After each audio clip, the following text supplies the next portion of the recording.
Morning, everybody. So, I've got a project here that's been laying around the shop for a while. This is an exhaust manifold for a, I don't even remember. I want to say it was a 9-something case tractor. Anyway, one of their big first four-wheel drive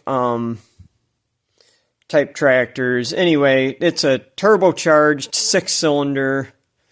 At least I think this is turbo. I guess I don't remember that. I'm pretty sure this one was turbo. Anyway, manifolds for these things are extremely hard to come by. Super rare. There was low production. So at any rate, this particular part of the manifold is one of the hardest to come up with. Now, I just got done fixing this up for them. This was a really nice manifold set. It had a chunk broke out of this corner, so I brazed that up. That's good to go. Really nice shape, which that's the part of this one that was the worst. You can see this is eroded down. This is paper thin all here. But they need another one of these parts. And this part on this one, as crusty as it looks, is still pretty thick. But it, due to rust building up in between the halves, split this entire ear off this side. So what I'm getting ready to do is torch the bolts out of this thing, knock it apart, and I'm going to see if I can gas weld this back together. It's an experiment. I bought this stuff a while back and have never used it. So this is, let me bust these rods out here. Cast iron gas welding rod and flux from TM Technologies.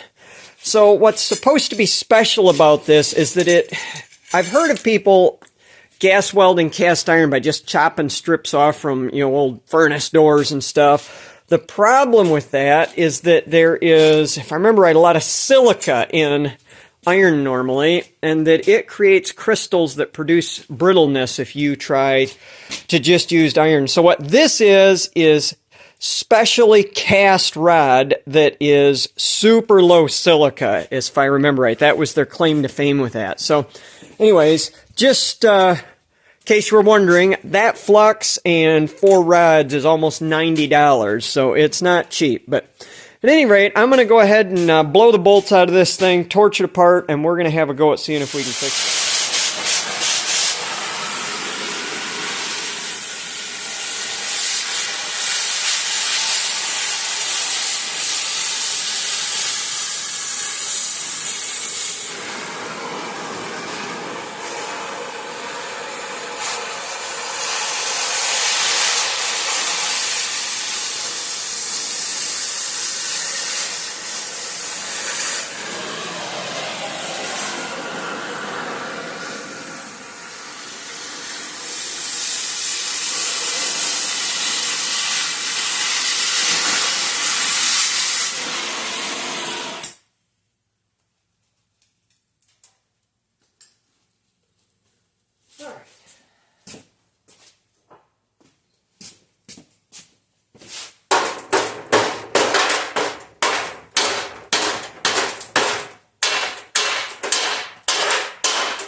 Well, she's a little rougher than I thought.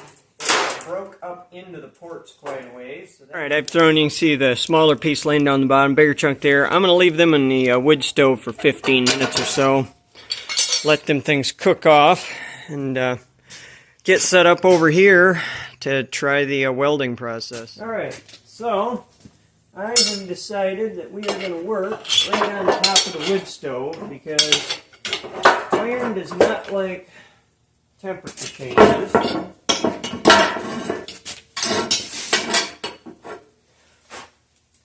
And it wants preheat, and I think the best way to maintain some preheat is to just, I've got this stove cranking along pretty good right now, and I think the best plan is to just go ahead and work right on top of the stove itself.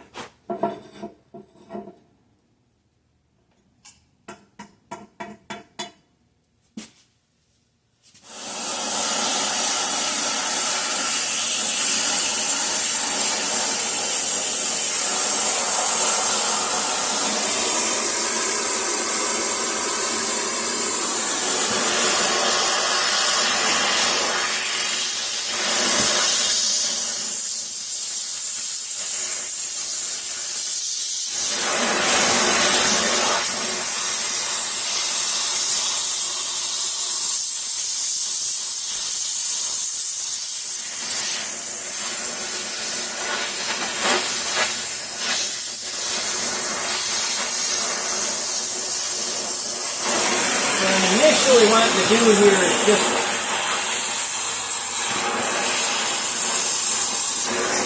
create some patch points.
that's it. So what I've got in mind to do now is let that just sit right there on top of that stove and not budge. Matter of fact, I say that, I'm going to move it over more to the center where there's more heat, and we're going to just let that thing sit there and cool off. It's not the most beautiful weld. It was obvious, the iron, anytime you get an exhaust manifold part, they're just baked to death. And this one was no exception. It had, even after its stay in the wood stove, it was bubbling up and burning. There's just iron that's been heated and cooled and heated and cooled. Honestly, it's amazing to me that this worked as well as it did. My experience trying to braze on manifolds that are really rusty and burned out, you can hardly even get braze to stick to them. So, remains to be seen how strong it is, but at any rate, it's, at this point, looking promising. So we're just going to go ahead. I think what I might actually do, I'm just thinking this over as I'm talking, I think I'm going to go ahead and put this thing into the stove and bring it to a dull red heat, the entire thing, to try and make sure I've stress relieved it. So I'm going to stop and do that in a minute, and then we'll see what it's like. I'll bring it back when it cools out.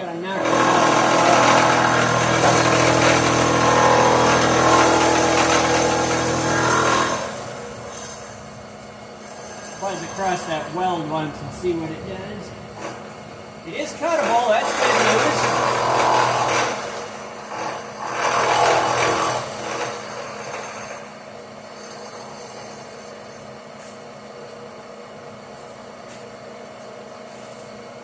Not in the box, not in the truck. Well, then I'm going to have to look. I think I got a pretty good idea where it's at. It's going to require some deeper investigation. They ran around on it was buried, in other words. Yes. Trying to find all the high spots here first.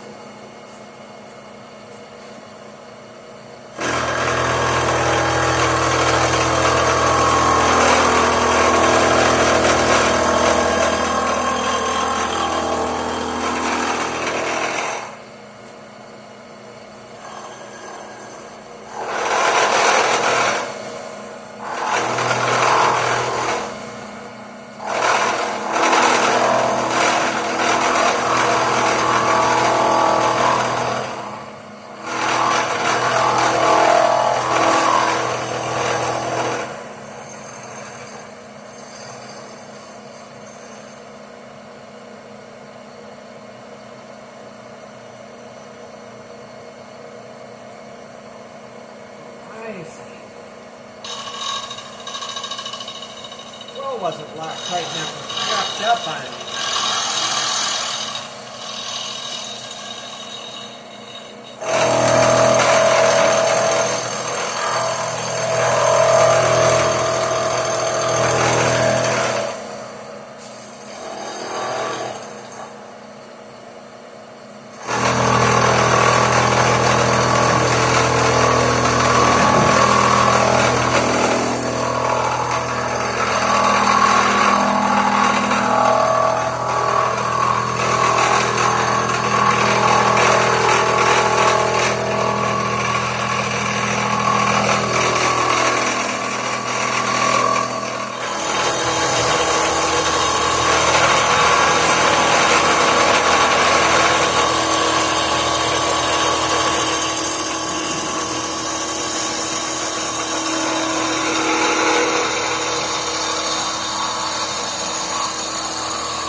spindle bearings are getting a little bit loose once you start to get that float in it. I'm going to have to tear it down and do them one of these days.